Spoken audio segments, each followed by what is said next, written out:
She put a pot on she hair and gone. Them a the first one out on the dam.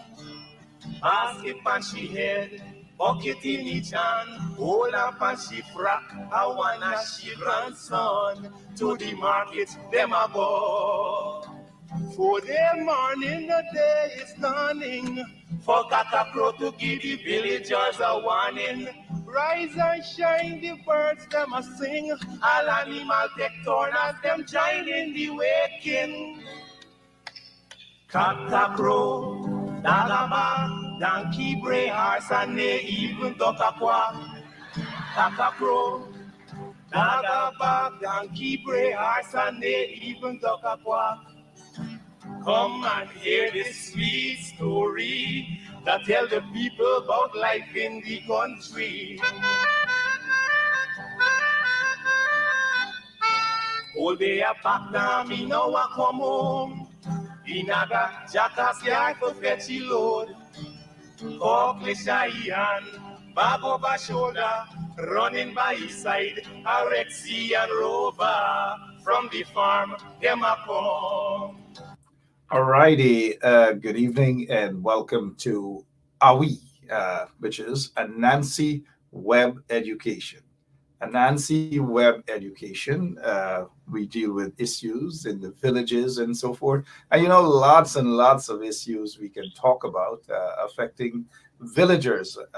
And lots of those villagers, those of you who came from small villages like myself, a little village on the quarantine called Philippi, just about maybe a couple of hundred, maybe less than, to be specific, 100, less than 100. And then there's Cromarty, and then there's Kilmarnock, and then our former president of the Cooperative Republic of Guyana spent some time between Wim Village and Auckline Primary School. For those who are familiar with the villages on the quarantine, there are villages outside of the quarantine as well, but I'm more familiar with villages on the quarantine. So do forgive me, guys. Good evening. A young man who attended Auckline, I think at that time, Mr. Granger, good evening. It's called what? Scottish or something? At that time, it used to be called the Auckland Church of Scotland School, but that's a long time ago. Auckland Church of Scotland School. It's now Presbyterian. The Church of Scotland is now just called Auckland Primary School now, I think. Just out of curiosity, what were some of the subjects? Were you guys taught in terms of anything about Guyana and Venezuela, and that Essequibo, all of Guyana belongs to Guyana? No, I have no recollection of being sensitized to local issues.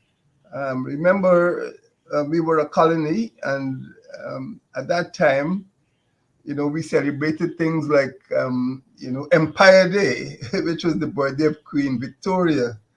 That was a treat. You would go to a cinema and be given, something to eat and drink, but you'd be singing songs to glorify the British Empire. And even in secondary school, West Indian history wasn't taught until I think my generation might have been one of the first to study West Indian history at the O level. That was like in 1960s. But before that, you just learned about the Tudors and the British monarchs.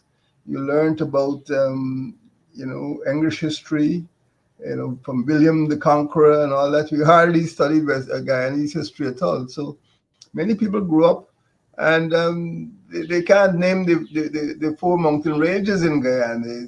Some people can't even name the indigenous tribes of Guyana, the main rivers. We were very unfamiliar with it, and this is one of the problems we face with this program, that we're trying to deal with issues of hinterland villages, and few people realize there are over 200 Amerindian villages. So when we speak of villages, and I would like to remind you and the viewers that 7th of November was National Day of Villages. It's not just African villages, it's also Indian villages and Amerindian villages. And especially when you're talking about the border, where you're talking about the Venezuelan impact, we're talking about nearly 200 indigenous villages which are affected.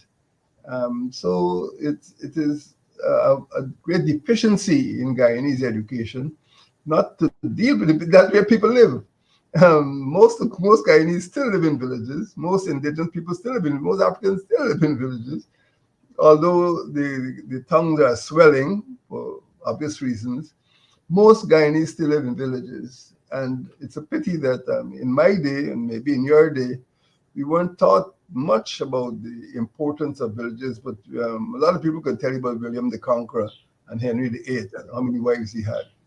The villages and the name of the indigenous Amerindian, then as we call it, tribes, started uh, during my time, and I thought that that was really good to get a better understanding of all the peoples and villages and those sort of things. But I'm not sure how I would have been able to handle the Empire Day and except, except going for free food, eat your food and drink, and then sing about.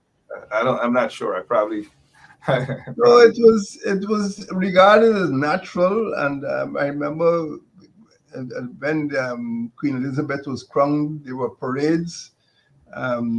People and when Queen Victoria's statue was blown up, the PPP blew up Queen Victoria's statue in 1954, and many people in Georgetown subscribed to rebuild it. And then Mr. But Borden when you say not to, so you say that the PVP blew up Queen Victoria's statue. What was the basis for blowing it up? As in, when you say blow up, like firebombed it or something? yeah, this is explosive. This was after the PPP had been removed from office in 1953 October, and in the Queen Victoria's birthday was in May, and it was blown up on her birthday. So it was regarded as part of the anti-colonial struggle. Um, but a lot of citizens of Georgetown rushed to contribute to rebuild the statue. And it was rebuilt, and when Mr. Burnham became prime minister, he removed it and put it in the gardens. And I think when the PPP set up the interim management committee, they put it back. So bits are broken, but that statue has a history. But the point they're making is that uh, Guyanese were very loyal. Many Guyanese, not all, were very loyal to the British Empire. Some went away to fight. Some went away in the Air Force, some in the British Army. And, they were very proud of their little MBEs. Some people got the CMGs or CBE, and one or two got knighthoods. But it was very, people were very proud to get the MBE, member of the British Empire. I mean, You, nobody. you you weren't you weren't one of the recipients of that, right? Especially when you met with Queen Elizabeth. The No, no, no, no, no, no, no, no. All my awards are local Guyanese. I don't have any colonial awards, no British Empire awards or something. And all right. it's very significant to mention that because the four founding prime ministers of CARICOM never accepted or sought the knighthood.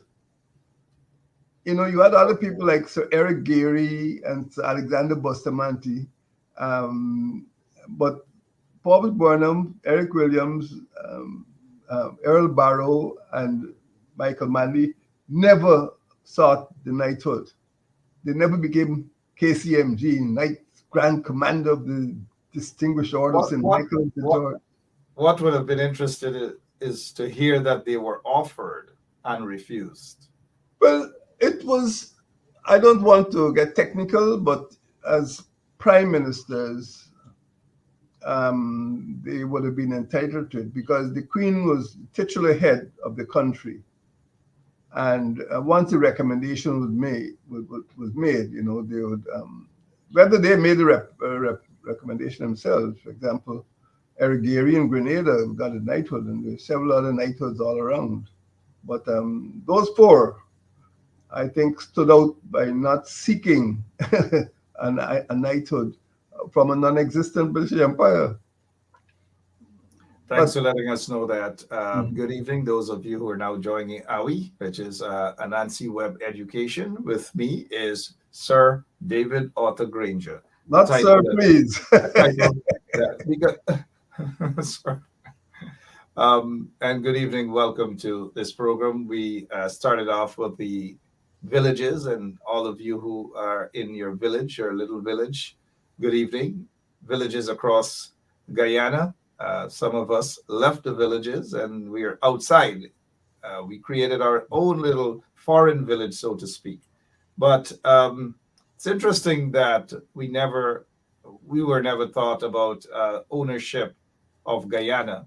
Of course, all 83, and I emphasize on the 83,000 square miles. I notice you're laughing at that 83 there, but it seems to be a big joke, right? The little Venezuelan kids are being taught about uh, owning a territory that doesn't belong to them, but we have to start teaching our kids from nursery school that Guyana, all 83,000 square miles belong to Guyana. Um, Today, we will be again tackling the Venezuelan issue.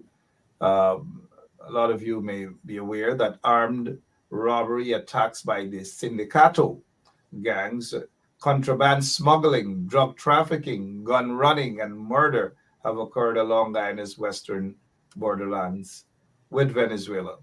All these things, and a lot of these crimes sometimes are not being reported as well. And residents in those villages go through what is called hell, dealing especially with Sindicato gangs, robbers, murderers. Anyways, the borderlines comprising mainly the Baraima Waini region, that's in region number 1, and the Cayuni Mazaruni region, which is region number 7, are only lightly policed. And again, lightly policed. So once they see the Venezuelans, the Sindicato gang members, the murderers, and so forth, they see that there's an opening. You don't have much police, so they're gonna no policia, so they're gonna rush in and do whatever they have to do. And the Guyana Police Force, they hardly have those folks patrolling the area. So residents of the frontier villages from Imbatiro to Arua, wow, Around. Arau, all of these names that we have to become familiar with. Arau. They live in fear. We can just imagine they live in fear, Mr. Granger. You are pretty familiar with these because as a starting off as a member of the Guyana Defense Force, you guys were sent all across in those regions, right?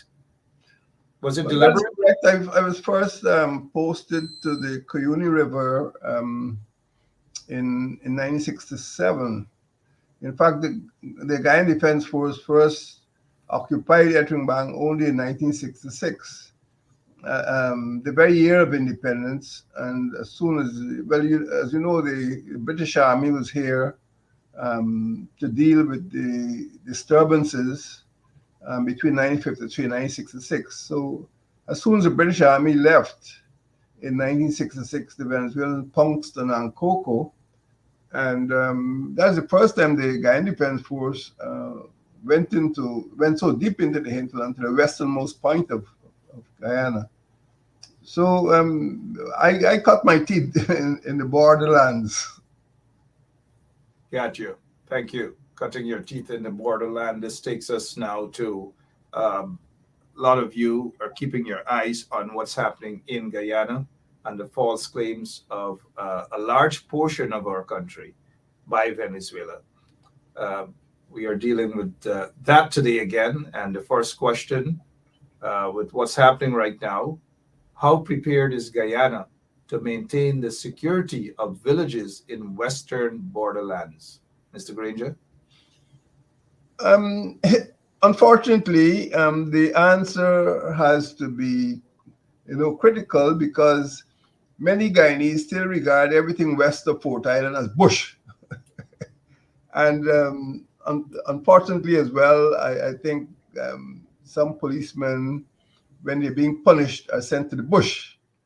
And they go there for punishment, and they have the attitude of persons who are being punished. It's not a positive attitude. But if you paid attention to the Commissioner of Police presentation at the annual Police Officers Conference this year, 2023, he complained that the police force does not have sufficient assets to perform its law enforcement function in the hinterland. Under the APNU, we divided the hinterland. Instead of one F division, there are now 4 divisions. So regions 1, 7, 8, and 9 are actually 4 police divisions with their own commanders.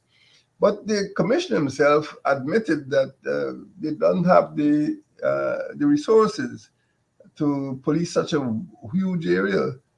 And it is related to the lack of infrastructure and the lack of assets. And every police division doesn't have a helicopter to flit around the hinterland. They've got to do it the old-fashioned way by boats and ATVs. And it is a pity that many areas are not covered. The border with Venezuela alone is nearly, not quite, but nearly 800 kilometers. And the villages from Imbotero, which is probably the northernmost settlement in Guyana, in the Barimo-Waini region, right down to Arao, which is on the Venamu River. They're just not sufficient police to protect the villages, and the Venezuelans could cross at will. There are only about 40 police stations in the entire, in those 4 divisions. And I mean, those 4 divisions constitute almost 3/4 of Guyanese territory. So they don't have enough policemen. They don't have enough police stations. Those police stations don't have enough boats, and they don't have enough ATVs to move around. And of course, those areas do not have sufficient infrastructure. We can deal with infrastructure later. But a region like Region 8, Putaro Separuni, every year the government is proud to say we're going to have a safari. This is not, this is 2023.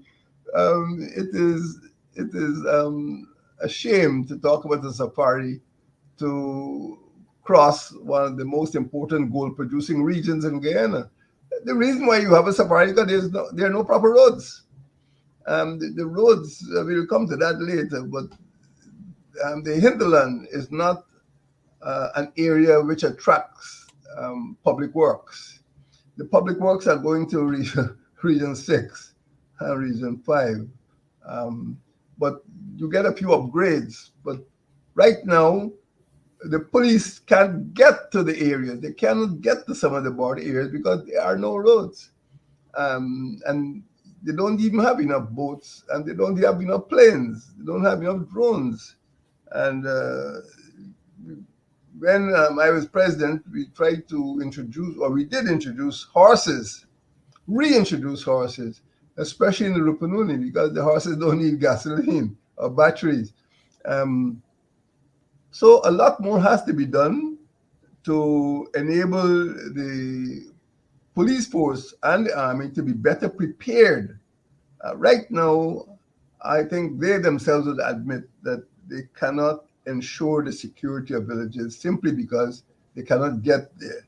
The only way troops can get to Etringbang is by aircraft.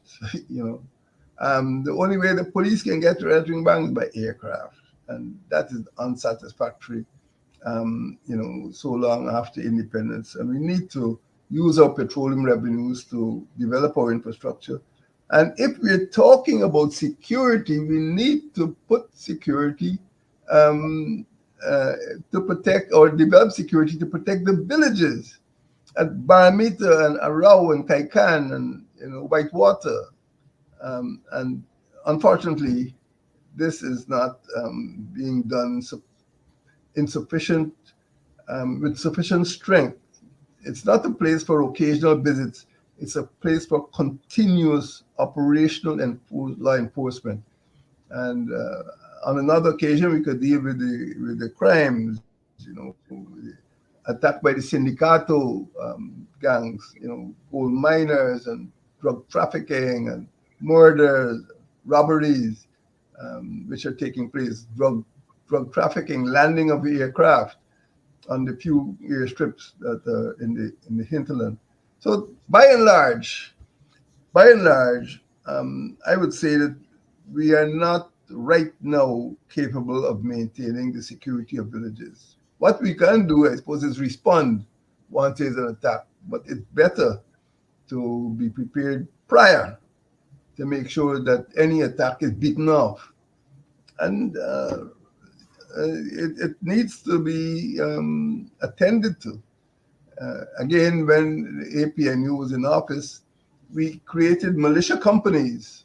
So there's a militia company at Lethem, there's a militia company at Mabaruma. So even though the regular army could not be deployed, the militia could, because the militia is really part-time, made of part-time soldiers. But the militia could do that, in places like Whitewater and Yarakita and Baramita. But unfortunately, the focus is not on the militia. I think over the years, the militia has been downgraded, if not degraded. And I don't think you hear much about that anymore. But that is one way to protect the villages, to ensure that the villagers themselves are mobilized, so that you don't have to think of deploying troops from Guyana or the coast every time. Similarly, police, you can have community policing in those areas, not just in New Amsterdam and Fort Wellington, but you can have community policing among the indigenous villages in the hinterland. I would like to emphasize that 7th of November was National Day of Villages. And we must think of it not just like the village movement with Africans, but all villages. And every year we must try to commemorate the struggle of all villages. And the Amerindian villages are suffering most in the hinterland from the Venezuelan depredations.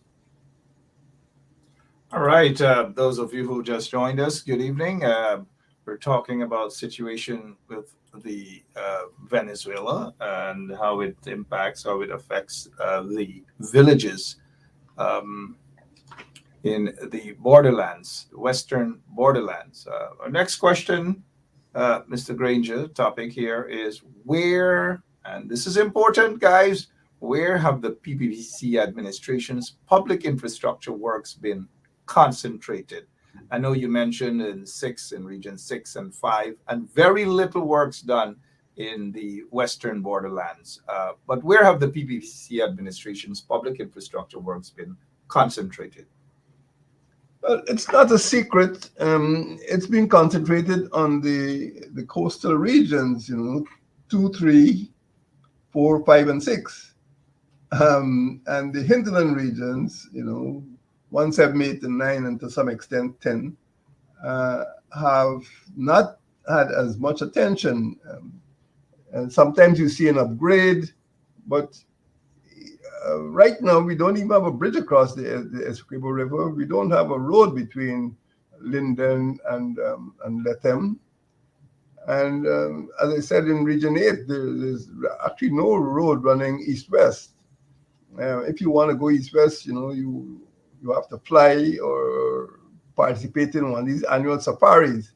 So this makes it difficult for law enforcement, because the police cannot travel there, and they're locked into little police stations, sometimes without ATVs or horses or drones or aircraft. So if you just look, it's not a secret, just look at where the Ministry of Public Works spends its money. And it's always upgrading and repairing roads in Region 3, 4, 5, and 6. But it's not providing roads in Region 1, 7, 8, 9, and 10, which need the roads. So I know there's not, we're in an era of petroleum revenues, but I think we must be more even-handed. And if we're speaking about uh, territorial security, if we're speaking about occupation of the land, we have to put roads right up to the borders. I think under the PNC, as you know, in the 1970s, we had something called the Upper Mazruni Road Project. And those of you who are courageous, if you leave Bartica, you can go over to Itabali. And there was actually an alignment that could take you into the hinterland, into the Upper Mazruni, because Itabali is in Region 7. And the intention was eventually to go all the way up to Ettringbang. From Bartica, you should have been able to drive to Ettringbang, but of course, the government of the day ran out of money. The Venezuelans blocked the Upper Mazruni hydropower project, and it never materialized. But the PNC administration, 50 years ago, did have a clear plan to have a road network that would have taken roadways or highways all the way from Bartica right up to Ettringbang. But I think something like that has to be revisited. Similarly, Region 1, Barimo Waini needs a road network so that people can move around the region more easily. This country cannot be developed. The hinterland cannot be developed without a proper network of roads. And right now, the sheer weight of attention of development is in the 5 coastal regions, 2, 3, 4, 5, and 6. It is not in the hinterland regions. And the border problem, the security problem that we're talking about, the Venezuelan problem, is not in region 6. It's not in region 5 or 4 or 3 or 2. It's in region 1, 7, 8, and 9. And we must put the money where the problem is, and that is the hinterland. And there is no hinterland road development program. That's the long and short of the story. And the government must change its focus and put its money where the problem has to be solved. That is the hinterland. That's where the Venezuelan problem is, the western borderlands. Well, folks are rushing in now with pretending that they care, rushing in with a little 1 hammock, 2 hammocks, and so forth. We dealing with an administration that ignores the infrastructure out in those areas, but a lot of things are being ignored, not just in those areas, but throughout the country. And now we see people understand, at least so they would like to give the impression that they understand what people are going through in those villages, in the western borderlands. Lots of those villagers who felt that there wasn't any proper leadership with this issue in Venezuela, they started to pack up and leave in their hundreds. It's sad watching those people pack up and leave from a village or villages where they were born, lived all of their lives, every single one of them, with no political leadership except what we're seeing now, a quick drive-by, and that's about it. But we'll go to the next question. And for those who are now joining us, good evening and welcome to AWI, which is Anansi Web Education. That's me, no stranger, David Otter Granger, former president of the Cooperative Republic of Guyana and former leader of the opposition and former leader of the People's National Congress Reform. The next question, President Granger, is why has the PPPC administration not expended its petroleum profits to protect frontier villages? Why haven't they done so? Well, there are several reasons. One is the PPP seems to be in a perpetual political election campaign. And it seems that they're spending money where they feel they can get most votes. The other thing is they have no plan. They have no hinterland development plan. And as a result of that, of the absence of a plan, they resort to what they do best. They deliver a few black water tanks a few solar panels, and a few ATVs. But that, these things are necessary, but they're not sufficient uh, to ensure that the indigenous villages are brought up to the level of villages in Region 6, for example. There should be no difference. And we need to erase the difference between Western Guyana, that is west of Port Island, to what's happening east of the Essequibo River. And we need a plan for hinterland development, which brings the indigenous villages up to the standard of the coastal villages. And as I said, there are over 200 indigenous villages. And we need to ensure that the quality of public servants, the quality of administration, the quality of resources, delivered to those regions. These are on par. Eventually, it can't happen overnight, with what is happening in region 2, 3, 4, 5, and 6. And the petroleum profit has to be for everybody. And right now, we are in an era of insecurity, and the security of the villages of the hinterland will be boosted if there were better infrastructure and if the police and defense forces could be deployed. And sometimes you see police and the soldiers in these blue polo shirts cleaning up the Mandela, doing municipal work. It's a real shame. The Venezuelans are deploying people in the border, and we're deploying people to Mandela Avenue to clean up the mess which the mayor and city council should do. So it's a lack of focus. It's a vision thing. That there's no real vision for hinterland development. There's no plan for hinterland development. And when it comes to security, because we are talking about the Venezuelan threat, we need to ensure that we don't just pay a few visits, and fly the flag and, saying not a blade of grass. We need to put actual resources in those villages. We need to build police stations. We need to deploy the bulk of the police force to the bulk of the country. We need to get the defense force out there. We don't want people with shine shoes. We want people who are committed to working with the indigenous people, going into the border areas and ensuring that the attacks by the Sindicato, the attacks off the shore of the Barima Waini, the piracy attacks, and the overflights are ended. This has been going on since October 1966 without any serious financial expenditure to provide for the security of those villages. The villages really are at the mercy of Sindicato attacks. Anything can happen. And recently they built people in Baramita crying out. They're not crying out for visits, they're crying out for protection. And that is what we need to see. Our soldiers must be trained in jungle warfare. They must be capable of living in the jungle and protecting the country in the villages which were under threat.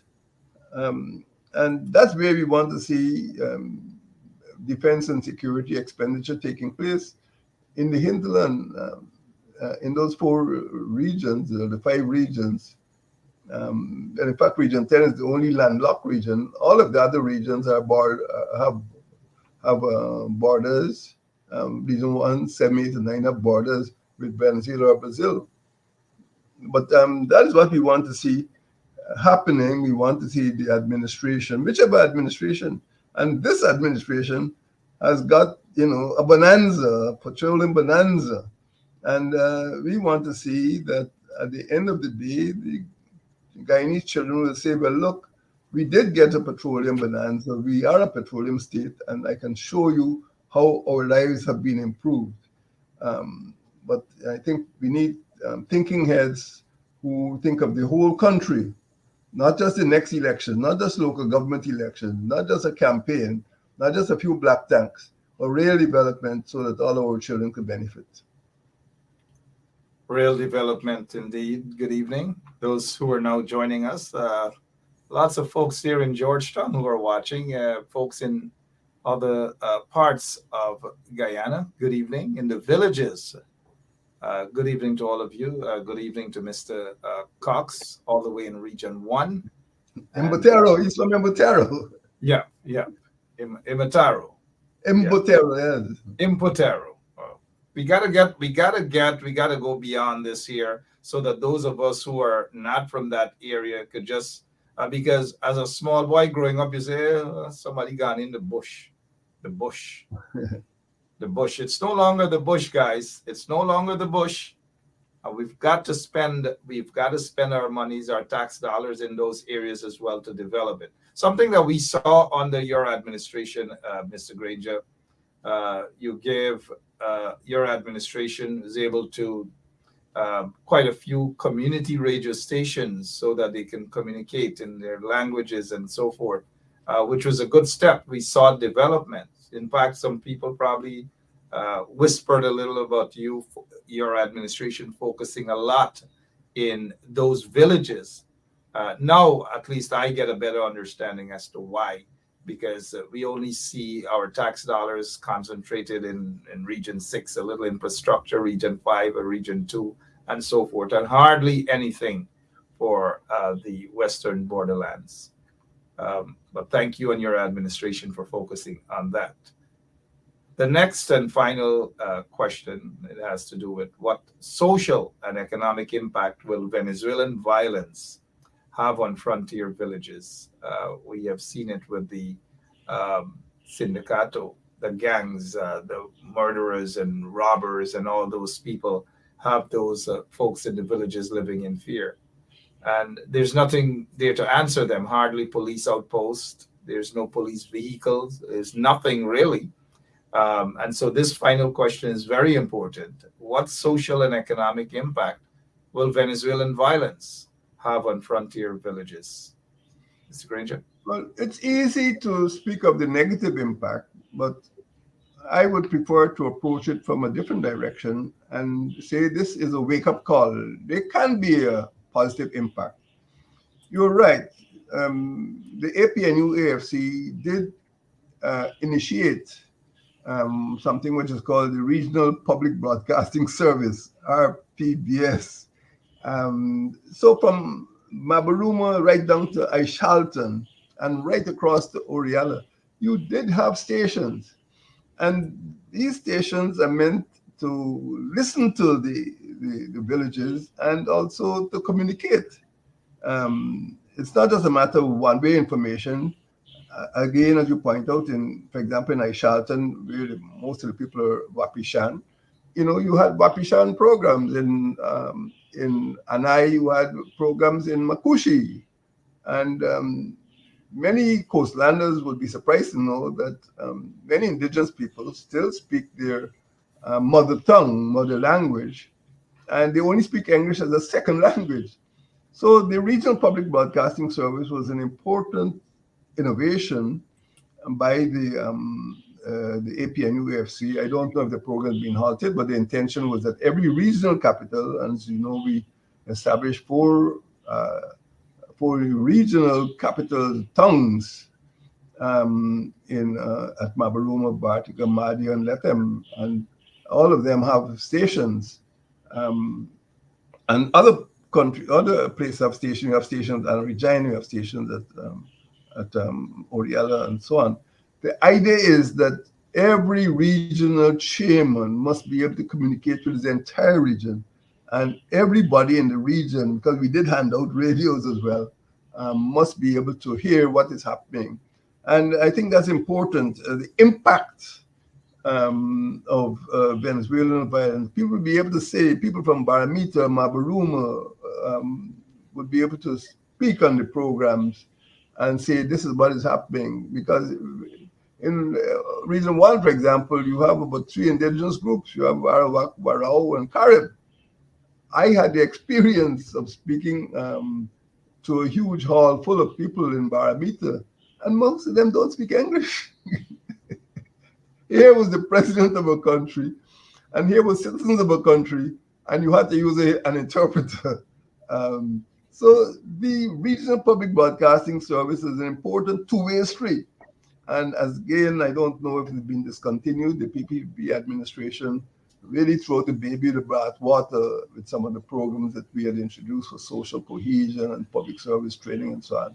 I can't say what is happening with the regional public broadcasting service. I haven't heard about it recently, but Well, that is it's been not to cut in. It's been hijacked by the PPP for propaganda purposes. They've oh installed their own party operatives, and it's just basically political well, propaganda. That's all, nothing else. Not what it well, was intended for. it was meant to play a role in development and certainly in terms of the social and economic impact on the villages caused by the Venezuelan violence. That was important. In addition to that, I hope this emergency, this crisis that we're going through, will wake up the two main forces, the defense force and the police force, to the need to deploy more troops and soldiers in the hinterland and to stay away from these absurd, municipal functions. But you have to go there and stay out there. No, not just a day trip, but people have to be prepared to stay out there for long periods. And as I said, we need to introduce horses. So there's no reason to say, to believe that, police can't investigate a crime because they don't have a vehicle or they don't have an ATV. Carry horses. Why not? And we grew up among mounted police. In places like Canada, you still have huge police forces mounted. The Royal Canadian Mounted Police is a good example. And we need to police our hinterland with the means that are at its disposal. And we also need to convince, or persuade, or encourage our villagers to remain there because they are assured of protection. They will run away if they feel that nobody is protecting them. And they will not cultivate the fields if they feel that there's going to be migrant overflow. You have migrants coming in and they have nothing to eat. They'll raid your farms, and this has been happening. And we need to have a plan for this massive migration. I don't know really that there is such a plan. There's been talk about ID cards and registration, but what we need to talk about is settlement and food production. The migrants need to be put in places where they can produce their own food, and they don't have to depend on hampers and occasional visits. They don't have to raid other people's gardens and farms. They don't have to scrunch for bits and pieces of food from rubbish dumps. They don't have to go squatting all the way up to Region 3 and Region 4. The migrant problem is massive. We talk about 40,000 people, and there's no plan as the way, there's just some talk about, a few migrants, people whose parents and grandparents had settled in Puerto Ordaz and San Felix, 30 or 40 years ago. That is not the problem. The problem, the Warao people, well, I won't call them a problem, but the main issue to be dealt with is the Warao people who have only got a tribal economy, a subsistence economy. And we need to deal with these issues seriously. So the social and economic impact of Venezuelan violence will weaken Guyanese villages, not strengthen them. Guyana government needs to take positive action to provide the security forces support in terms of army and police, but they also need economic support. They need infrastructure support. And we need an overall plan so that the people there can be convinced and say, hey, my government is looking after me. I want to stay here. I want to see my children and grandchildren grow up in this village, in this community, in this region. But I don't discern that is happening to any major degree, especially in the frontier villages. And we need more than day trips. We need long-term development. We need a plan for hinterland development, infrastructure and security particularly. We need a plan. We do need a plan. The country seems to be running without a plan in almost every single thing that we see happening. It's just a wake up and make a quick dash into areas and dash back out. Cannot run a country like that.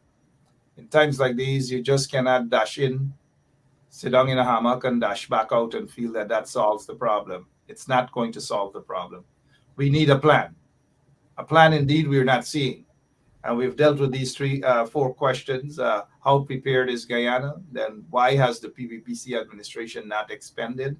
Then we dealt with where have the PPPC administration's public infrastructure concentrated? We dealt with that as well.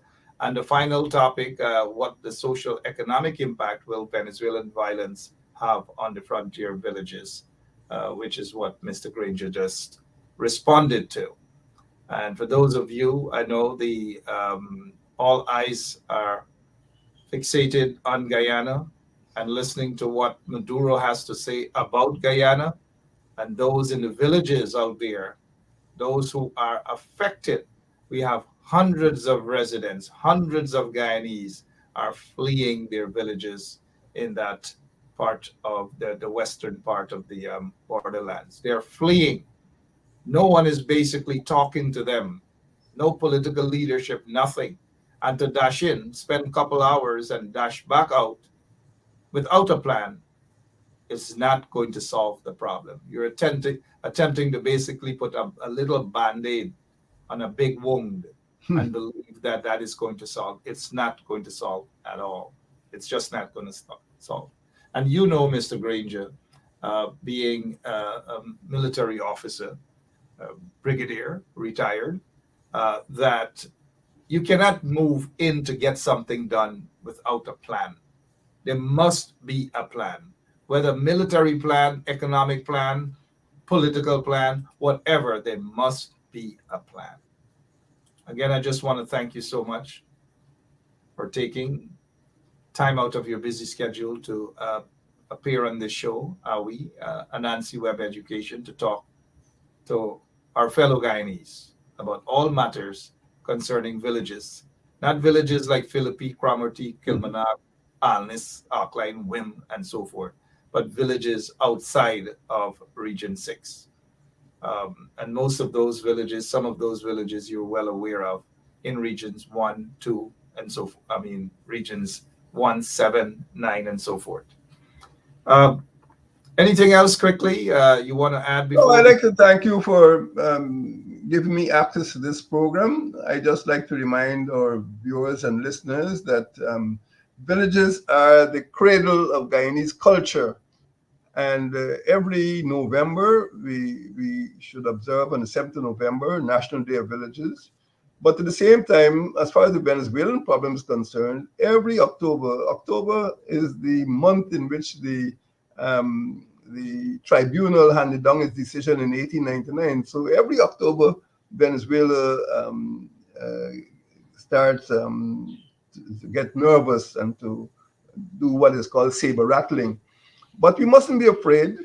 We must be united. We must support all the efforts to defend our country. But remember, the borderlands are under threat, and we must do more to protect the villages, the people living in our borderlands, that is the western border with Venezuela, and ensure that our children can grow up in safety and our country could develop in security.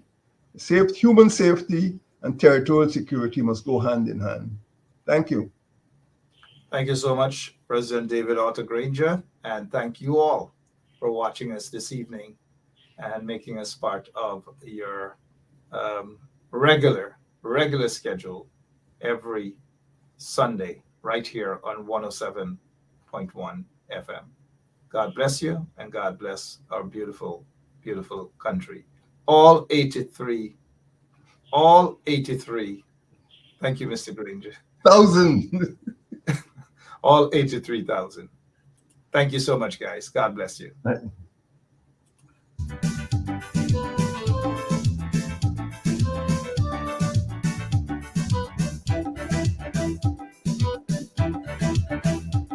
We are a peaceful people, struggling, we struggle, and we don't look for trouble, just ask around. But when outside faces from foreign places talk about taking over, we ain't backing down. No, we ain't giving up no mountain, and we ain't giving up no tree, we ain't giving up no river that belong to we. Not one blue sake, not one rice grain, not one chorus, not a blade of grass.